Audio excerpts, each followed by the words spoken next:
We're going to put $300 on the lock of the week. We're going to put $100 on the dud of the week. And as long as we can keep going, we're going to keep gambling that cash and hopefully just keep winning. Lock, we feel pretty good about. We actually got off to a really good start. The dud is going to be fascinating. Week. Yeah, last year, excuse me. How long did we go before we ran out of we cash? Definitely went 4-0, and then we got bored. Yeah, we got bored. We started doing parlays and doing some crazy stuff. I don't know if anyone has ever. I'm not aware of anybody doing a dud of the week in the history of pick making. Right? You can find picks on every podcast, in every newspaper, on every radio show, on every TV show. Everybody's doing picks. But is anybody finding the worst game of the week and picking that and betting on that game? Yeah, we're putting our money. We're not just. One thing I think is going to happen a lot in the media streets is a lot of people are going to talk about gambling. 99% of them will never, ever put their own money. And listen, like everyone has a different amount of money, whether it's $10, whether it's your Portnoy. How many units, John? How many units? Yeah, have you ever put money on a game? Because if you don't, I don't want to talk to you. Or I don't want you to talk to me about gambling. If you've never just lost $10, you know that feeling. I remember last year, when Corona came, the sports came back, and you started gambling on EPL? You're like, this is crazy. I was doing good, too. I was betting unders. Nobody was scoring when the sport came back. I know. So it's like we're putting our cold, hard cash on the lock of the week. I think it's really, we've been talking about it for a while now. There aren't that many huge discrepancy games. It's not like Tampa this week is playing Jacksonville, and the Texans are playing the Rams. The only true game like that is kind of the Niner game, right? There's not that many playoff teams playing crappy teams. There are crappy teams playing crappy teams, and then it feels like there are several playoff level matchups. There's not much of what we were looking for. We didn't have much to choose. Remember last year, there would be several weeks where there were like 2 or 3 games we'd pick from. I feel this week there was really only one option that you felt kind of cocky about. Yeah. Right? Yep. We'll go through some other games here, too. By the way, Michael on YouTube says the Tito Parlay. Lock and dud of the week. LFG. I like that. That's bold. Okay. MyBookie.ag, promo code AM1. So here we go. Let's talk about the lock of the week, the dud of the week, and then some other games that we like. The lock of the week, we've been talking about this for a while. We have a hard time finding another option outside of the 49ers covering against the Lions. As of this moment on Thursday afternoon, see, this is where you wait. Now the line is 8. We started talking about this game. Was it 6.5 when we started talking about it? Is there a big difference, though, between 7.5 and 8? I mean, the difference becomes probably when you get to like 9, 9.5, 10. 6.5, 7. Yeah, to me, there's a big difference 2.5, between 3. 6.5 and 7.5. Like, that's a big swing. Is the thing with the halves, right? Once you get over the touchdown, a lot of it's backdoor covers type stuff. Do you see Jared Goff slicing and dicing people in the fourth quarter if they're down 25 and like getting a couple touchdowns and making that a 8-point game? Like, that's what I just don't envision happen. That's why I feel good about this team. It happened last year with the Giants and it happened with the Jets. They can't score. I'm betting against this team as I don't think, regardless of their opponent, they're going to struggle to score, and then I think they're playing a good defense. Yeah. Yeah, and the Niners, for all of the unknowns that happened week 1, especially in Detroit where you've got a new coaching staff, we know that the Niners are very successful against Jared Goff. We've been talking about this for a while. It is, what did I call it last year or 2 years ago?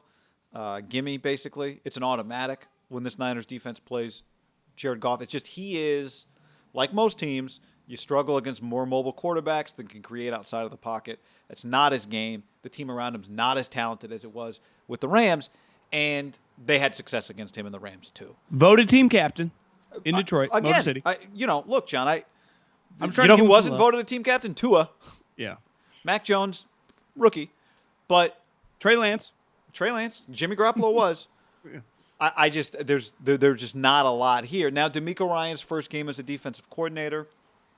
Jimmy Garoppolo, we know at times just can turn the ball over, but DeMeco's been on staff the whole time. They've been kicking his ass, right? Yep.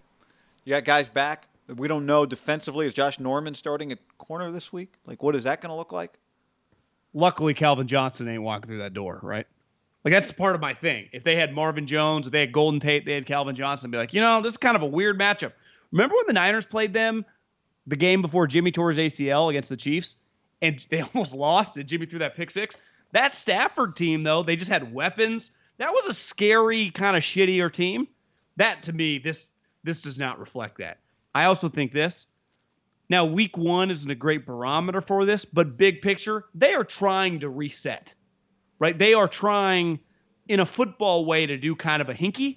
They just did it with Stafford, right? That was their blow up. Now, where it doesn't quite feel like hinky is they got back Goff, but I bet they would justify it. We did it. We had money. Like it's not baseball where it's like we have to spend no matter what. We got the 2 first-round picks. We need someone to play quarterback, and we weren't going to use one of at least our high pick on a rookie quarterback. And we're not going to – you can't make like a third rounder. You can't just make like Kellen Mond your starter, take him the third round. So in a weird way, they're just kind of throwing Goff to the wolves. Now, they would say, listen, he's paid $35 million. Like Dan Campbell's not walking around probably telling his coaches, like, we're trying to lose. But I do think if you start really – like they might just be really terrible. I just don't see the firepower, guy. Remember when they played the Niners in Levi's? It's like they had some players. They were explosive on offense. That's not this team. Well, and even you remember the Eagles team that gave the Niners problems. They at least had a quarterback that you thought could just make a play and kill you, right? Carson Wentz did. And that's what Matthew Stafford is. That is not the case with this team. Their number 1 overall pick, Penei Sewell. Clear that it's a work in progress with him at right tackle, right? You remember the wide receiver that Wentz hit down the sideline? Oh, it was a guy that no one knew who he was, right? But then it turned out last name starts with an F. Fulgham. Yeah. Not on the Eagles anymore. He's on another team. Can I daily fantasy him this week? I mean, I think he kind of got like pushed out.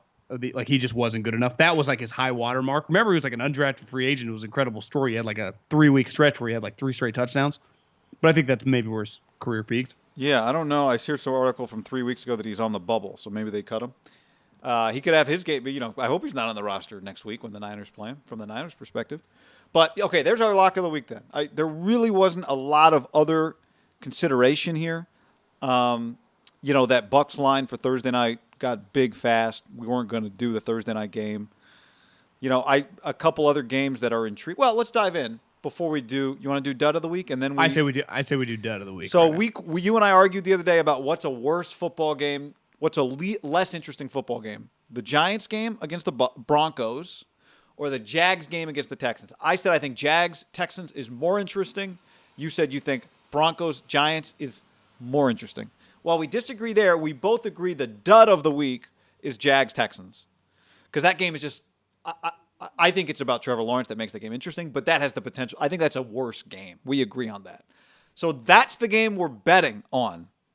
Jags Texans. This is the thing. Dud of the week. We find the worst game. We already spent some time identifying it this week, and that's it. That's the game. To me the only question is I feel not good about betting either side. Tyrod Taylor's their quarterback. Do you remember week 1 last year before he got poked the second week? Yeah. They barely beat the Bengals. Yeah. And people were like, what's going on here? Because Anthony Lynn had been like, we're not going to play the rookie. This guy's going to play. And then he looked terrible. This team is way worse than that Charger team. It is obviously Trevor Lawrence. I think there's some question marks with their offensive line. Even if they have a good week, like if you score 21 points, throw 2 touchdowns, have another rushing touchdown, are the Texans scoring 10 points? Like, to me, the under almost feels too obvious. Maybe, like you said, mentioned before we jumped on, you bet the over, but it does feel like the under is the play. Because you could argue that the Giants-Denver game, which to me is a better version of the dud, whatever that over-under is in that game feels like an easier bet. Like there's going to be a lot of defense played in that game. Yeah. But that to me is like, this is the true shittiest. 2 shitty teams are terrible teams. I guess I would take the under because I wouldn't feel great betting +3 on the Texans. Yeah, I'm not comfortable with the Jags covering. That to me is the deciding factor. Is this, if we don't take the under, we have to take one of these teams. Who would you take if you got to take one? I would take the Texans +3. I would too. Because I just think they both stink. Would you rather take the Texans +3 than the under? See that? No, that's what I'm saying. It's like now you're going to make me choose one of these 2 teams. Well, we got to. Well, no, I know that's where the under makes sense. The under makes sense in that I'm not hitching my wagon to either one of these 2. If you bet the under, we're saying we think they're both inept. Yes, I do. I do too. I think the Jags could make some plays. Yeah, I see.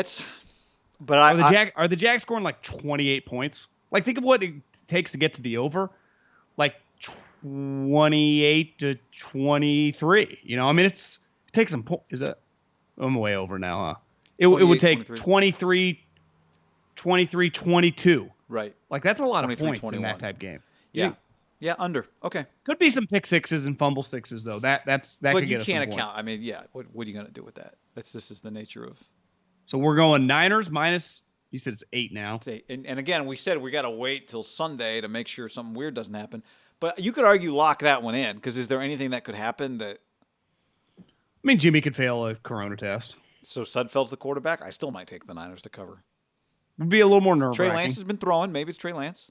The problem would be the problem would be is if Jimmy was out. I just think that number would come back to like 6. That's true. We'd just be able to get it at a better, value, time value money. So we'll go Niners, and we'll take the under. Yeah, dud of the week. Dud of the week. We're taking the under on. What'd you say? What's 45.5? 45.5. Yeah. Okay.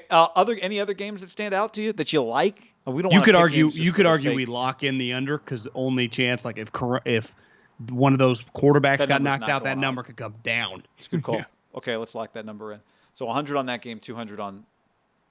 Is that what we're deciding? We're going 400 total, 200 each. We'll go 300 on the main Niners game and 100 just to dabble on the dud, so we can keep an eye on it. Yep. Nate says I'm feeling like a 0-0 halftime. We'd be in great shape. Fantastic. We're going to be the only people watching that game. People are going to wonder, like, why are these guys watching that game? So, okay, that's what we're doing.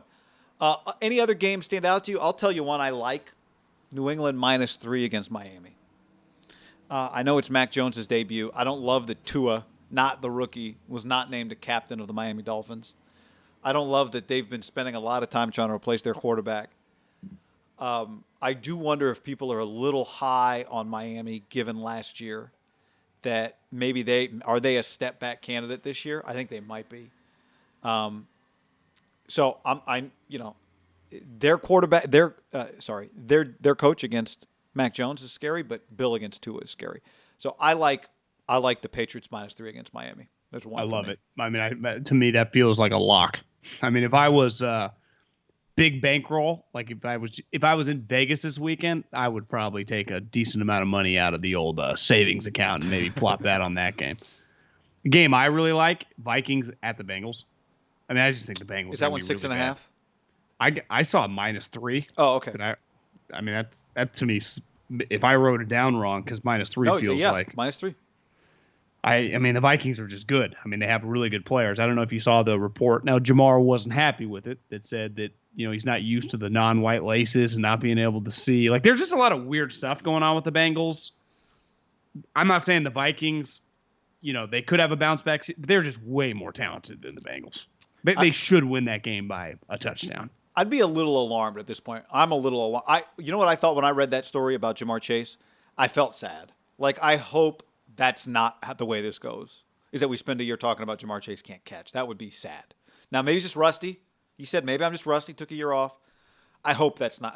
If he's great, if he's not, whatever. I just hope it's not like that. We don't have like some guy with the yips like that. Well, I'd even say him and Sewell, if they were to have bad rookie seasons, most people view these guys as really good players, like two of the top 5 players in the draft. If you remove the quarterbacks, I would imagine most draft rooms thought those two guys were ballers. And now it feels like one guy's already got the yips. The other guy can't block. I mean, it's like, holy, like you said, there are no such thing as floors just because shit is hard. Jamar Chase, I know he took a year off, but can't catch. And you got another game? Oh, you just said a game. Sorry. I'll go. Here's another one I like. Jets +4.5 at Carolina. See, I think I'd go Panthers. Okay. Zach Wilson named captain. Zach Wilson named a captain. That's a pretty good sign. Carolina. I don't know. They could be the sleeper team this year of just competing to get a wild card. Okay. I could see that. Okay. I could see that. So are you going to say you like the Eagles +3? I like the Eagles plus. Yeah, whatever the point is. If they're getting 3.5, love them. I mean, I think the Falcons are going to be pretty bad. I've got them at 3 right now, Philly. I got them at 3 too. I was driving around though. I don't know if Tony Gonzalez worked out with Kyle Pitts, But I was in the car yesterday and I was flipping Sirius channels and I came up on NFL radio and I saw his name, like Tony Gonzalez. I'm like, I'll listen to whatever he's talking about. He was talking about Pitts and he loves them. And he was just saying that, like, obviously he had played with Matty Ice and he's like, Matt is so good with the tight end and like what he did for my career. And this guy is infinite. He's just bigger and faster than Tony was. And he was just, that could be a tough matchup. But it's like, it's a lot to ask of a rookie. You know, the Eagles do not have great linebackers or safety play. Like, who's covering Kyle Pitts on the Eagles? But it's like Kyle Pitts' first game. I always wondered this with rookies. Devontae Smith and Kyle Pitts are two good examples, right? They're both in this game. One guy was the 11th pick or 10th pick. The other guy was the 4th pick. They were elite college players, like two pound for pound the best players, especially Devontae because he weighs like 110 pounds. Are they like, are some of the rookies just going to come out and just have 100 yards and a touchdown? I don't know. Well, I mean, if you're Arthur Smith and you're Matt Ryan, if you can't come out with a week 1 game plan that gets Kyle Pitts going, there's a problem. Yeah. Do you like Atlanta? I don't like Atlanta. Me either. I think it's going to be. And you've been on Philly as being a little underrated. How about Green Bay minus 4.5 against the Saints? That game's being played in Jacksonville. That game got moved to Jacksonville. I think Aaron Rodgers. Would you consider that a neutral site, or is that just kind of a desperation site? Well, it's both. Benefits. One team's used to playing. Now, Drew, I guess, is a little different. I mean, Jameis. I mean, they're a dome team. Well, they're a home field advantage team is what they are. Big time. We saw last year when they went there, one of the famous moments of 2020 in the NFL season was Aaron Rodgers getting the defensive line of the Saints to jump offsides in the red zone. That's going to be a weird crowd. That'd just be like if you just live in the area, you're like, I'll go see the Aaron Rodgers. Well, if you're a Jags fan, you're like, there's NFL football? Yeah. All right. That's a bizarre crowd. How about, what do you think of that game? Aaron coming back with a vengeance, minus 4.5? I don't have a great. To me, that game is about Jameis. Yeah, I don't have a great feel for the Saints. Like, is Jameis going to be good? Because every so often, a star coach resurrects a player at quarterback. Right? We see it every 5-10 years. A guy that it happened with Alex Smith. It happened once a time with Rich Gannon. Now, Alex was never good. Rich was never good. Jameis was never good. Right? He's never been a Pro Bowl player. His best year was a year where he also threw 31 picks. So when I say resurrect, I just meant a guy that was drafted high. It happened with Steve Young. Now, a lot of guys, it never happens. Right. I would not count Jameis Winston out as someone who just to resurrect, you don't need to be Rich Gannon to win the MVP. Alex Smith was fantastic, right? And a lot of people would argue he was never even like a top 8 quarterback. He really was more like 9 to 15. If they get that out of Jameis for like that 5 years, he will never cost as much as some of these other guys. They'd be in pretty good shape, right? Yes. I'm not sure that's what's going to happen. Well, I don't know either. I'd say, to me, it's less likely that happens. Fun story, though, if it does happen. Be great. Because I do think he's kind of a fun. People are just kind of. He's like a magnet. People have an opinion, good or bad. He's entertaining. I think one of the best games of the day, though, is Colts Seattle. Who do you like? Seattle? 3-point spread? I think betting week 1, unless you're going to do what we do for the lock of the week, is very, very difficult when it gets like 2 good teams or 2 bad teams. You really don't know. Like Carson Wentz guy, 16 touchdowns, 15 picks last season. He was horrendous. Now, I think both you and a lot of people think that he can get it going again, but sometimes guys don't. I don't know. But Colts, they can run the ball. They play defense. They're a physical team. Seattle's has definitely been the last couple of years a little softer version of what they were before. I don't know. I mean, I like Seattle. You talked Seattle -3 on the road? I don't feel great about it because this is the game they play in, is they win this game by 3. They win this game. I agree. By 3. They win with a field goal. Like a game against the Jets by 1 at home. Yeah. But on the road, this is the type of game they usually win. There are to me, the Colts, though, pretty physical team. That's the thing. Like, they're a physical team. I'll give you one more. Christopher on YouTube says the locks, the Ravens, the Chargers, the Vikings. We'll get to the Ravens later in the show because it's a mess for them. The Chargers game, for all the expectations, and I think the Chargers are going to deliver this year on expectations. I think they're a pick 'em at last I checked at football team. Oh, now it's football team -1. What's going on there? Because to me 10 a.m. kickoff. Football that feels team, like defense. that feels like a football team win to me, John. I would bet on the football team. Do you like Coach Game 1? Coach Game 1. He's been a coordinator for 1 year. His first game, 3-hour time difference, West Coast to East Coast, against a football team that I would say 3 years ago, I would like the Chargers. This football team's got like some juju and Rivera. Wasn't funny. Just talking about them like this football team, but it's also their name. I know. It's like this John over here, this John Middlecoff.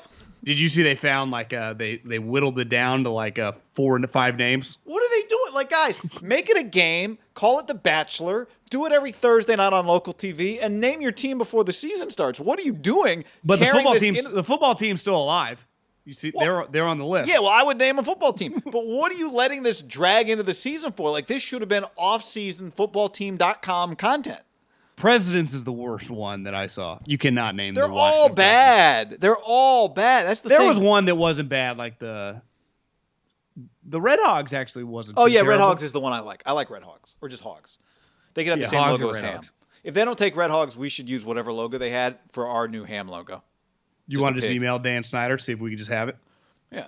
Or they do Red Hogs and then we sue them. Like, nope, we're Ham first. We're pigs. Well, no, it's just didn't Mark Davis do that with the renderings? He just copy and pasted it and then uses it for his. Didn't he do something like that? Wasn't that with the Vegas Stadium? The same thing as I guess he owned that. That's right. Too. It was because they had already spent the money on I saw Jeff Schwartz tweeted the uniforms that Oregon's wearing this weekend, pretty sweet. And somebody replied to the Oregon, like when they announced their logo, was like, that's cool, but North Texas already did it. And it's like, nah, I'm pretty sure whatever North Texas is doing, they took from Oregon. I don't think North Texas did it first.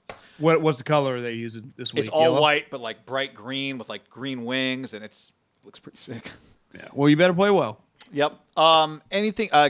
Yeah, I think those are the games. I don't know what to do. Cleveland's getting 6. That could turn out to look like value, but are you really betting against Kansas City week 1? At home too. In KC. That's probably the best game of the day, don't you think? Yeah. Yes. On paper. On paper.